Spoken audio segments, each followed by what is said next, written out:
afternoon, everyone, and welcome to our presentation of today. You are here for the Alternative Fueling Facilities Program.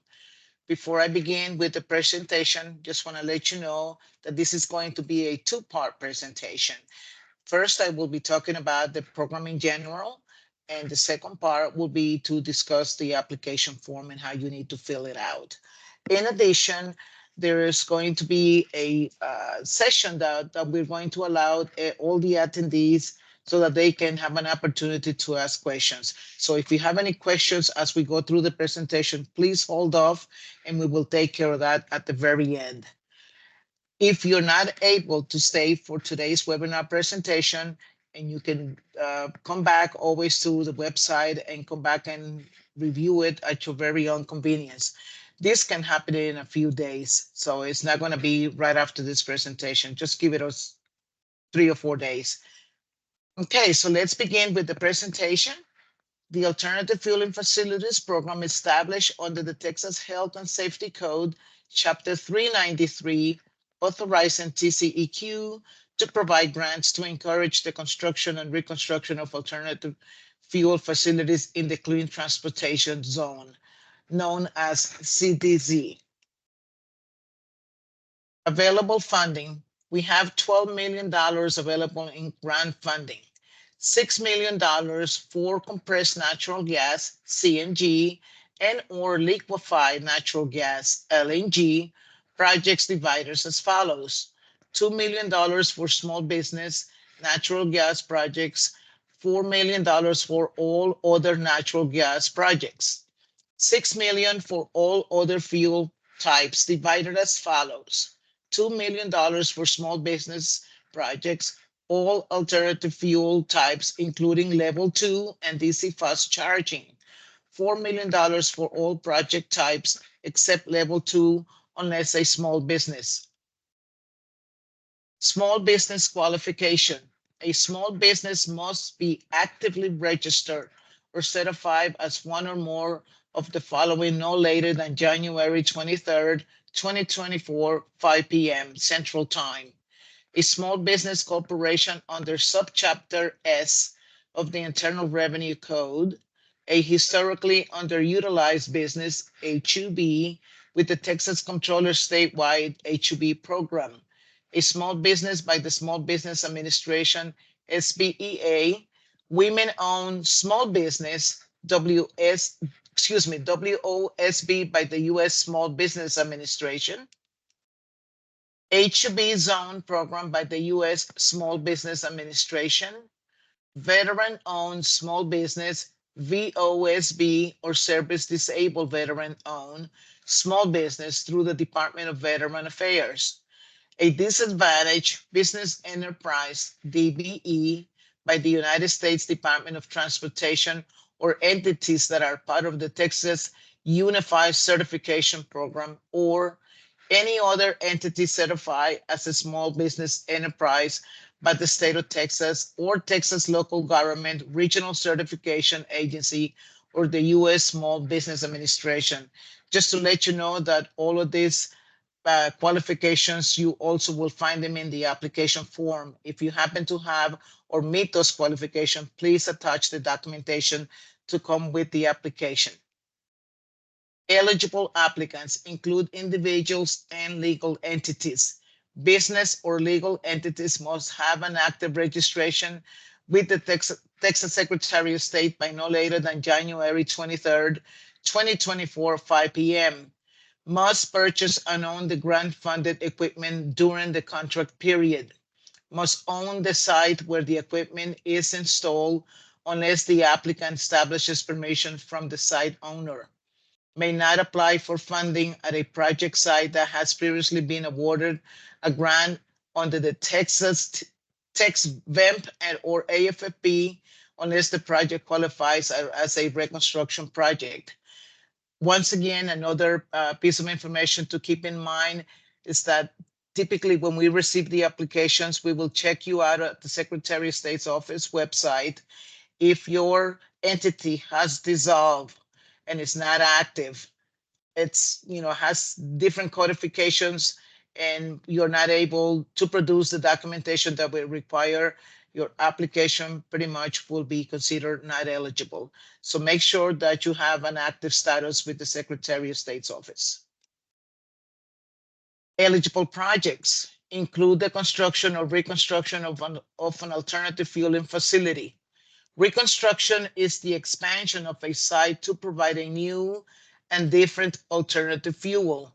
Alternative fuels include compressed natural gas, CNG, liquefied natural gas, LNG, CNG and LNG combined, hydrogen, biodiesel, biodiesel blends, propane, electricity, and methanol at least 85% by volume. Must be in one of the counties that make up the CTZ. Projects must provide fueling or charging infrastructure that will be fixed at a single specified geographic location for the duration of the contract. Public facilities will be considered before private facilities. Electricity charging projects installed after December 1st, 2024, and that are available to the public will be subject to standards adopted by the Texas Department of Licensing and Regulation. Public versus private facilities. A public facility is any facility open and accessible to the public for a minimum of 8 hours per day between the hours of 8 a.m. and 6 p.m. for at least 5 days a week. A private facility is any facility that restricts the general public's right to access the facility in any manner. Maximum award amounts. CNG or LNG project, you will receive a maximum of $400,000. If your project is combined CNG and LNG, you will receive up to $600,000. Other alternative fuel project, the lesser of 50% of eligible project costs or $600,000. Eligible project costs. Costs directly related to the implementation of the project, including equipment, supplies and materials, construction, contractual, and costs incurred after January 23rd, 2024. Ineligible project cost, insurance premiums, salaries and travel expenses for employees of the grantee, expenses of any lobbyist registered in Texas, costs associated with the preparation and submission of the grant application, administrative cost of the grantee, including overhead and indirect cost, for example, office supplies, rent, marketing, and advertising. Facility improvements and equipment not directly associated with the equipment to store, compress, or dispense the natural gas or alternative fuel. Purchase of an existing natural gas or alternative fuel fueling facility, structure, land, or an interest in land. Permitting costs for TCEQ issue permits. Costs that do not involve an arm's length transaction, such as the use of existing inventory without proof of purchase, and food and drink. Grant selection and scoring. Applications will be evaluated, scored, and ranked based upon representations in the application at the time of submission. Note, once selected for a grant, any changes made to the representations in the application that reduce the total project score will make any resulting contracts voidable. Applications will be scored on the location of the proposed project and its ability to close the existing infrastructure gaps along the interstate highways that make up the CTZ. In the event of a tie score, TCEQ will use the tiebreakers provided in section 4.6 of the request of grant applications.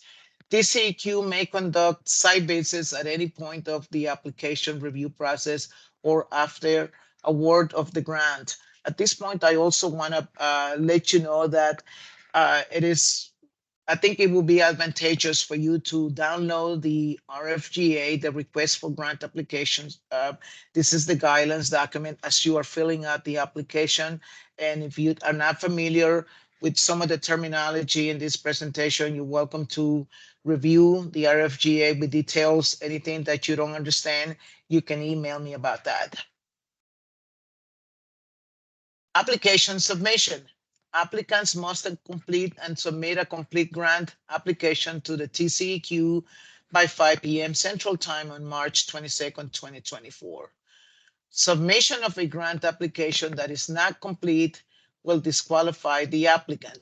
A complete application must include all pages of the application, all required attachments, applicant contact information, all required signatures, and all of the information for TCEQ to score and rank the project. The next couple of slides will talk about the scoring criteria. So we have two scoring criteria, one for natural gas projects and one for all other fuels. You can get a score up to 150 points for scoring criteria natural gas projects. You can find that on your RFGA on page 7. And for, let me go on to the next slide. For other alternative fueling projects, you will find that on page 9. So please become familiar with those. Again, if you're not, under the understanding which one is correct, have any doubts, email me. Contracting. Applicants selected for grant funding will be required to sign a contract with TCEQ.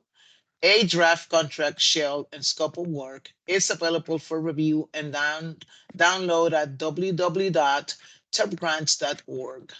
Any requested changes to the draft contract must be received by TCEQ no later than the application submission date.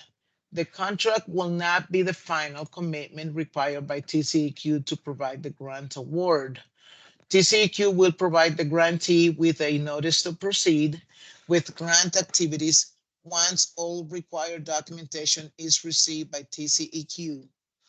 You must include proof of purchase, proof of insurance, site host agreement or site ownership documentation, fuel/electricity provider agreement or arrangement.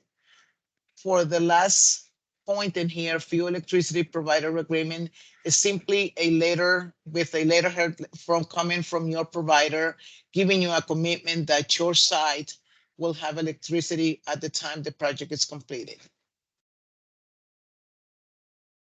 Reimbursement of expenses. Payments will be made on a reimbursement basis for eligible expenses incurred and paid in full by the grantee. Grantees will be required to provide documentation to show that equipment or services have been received and costs have been paid in full before reimbursement is provided by TCEQ. Unless otherwise approved by TCEQ, 10% of the total grant amount will be withheld by TCEQ until the facility goes into operation. All grant activities must be completed, all costs must be incurred, and final request for reimbursement must be submitted to TCEQ by April 30th, 2026.